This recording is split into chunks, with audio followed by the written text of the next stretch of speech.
அஸ்ஸலாமு அலைக்கும் மக்கா. என்னடா நம்ம புறாக்கெல்லாம் மிக்சிங் ஃபுட்டு தான் போடுவேன்னு சோறு போடுறேன்னு பார்த்துறாதீங்க.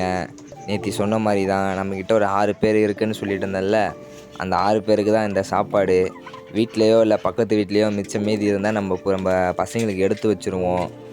பசங்க யார் யாருன்னா, நம்மக்கிட்ட ஒரு வெள்ளை வாத்து இருக்குது, 2 வான்கோழி இருக்குது, 3 மணிலா வாத்து இருக்குது.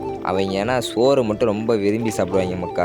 அதனாலே இவங்க பக்கத்து வீட்டில் நம்ம எடுத்து வச்சுருவோம். நம்ம வீட்லேயே எடுத்து பழைய மீன் தான் எடுத்து வச்சுருவோம் அப்படின்னு சொல்லிட்டு நம்ம லாஃப்ட்டுக்கு வந்துட்டு இவங்க கலீஜ் பண்ணுறதோடு நிறையா வேஸ்ட்டு பண்ணிடுறாங்க.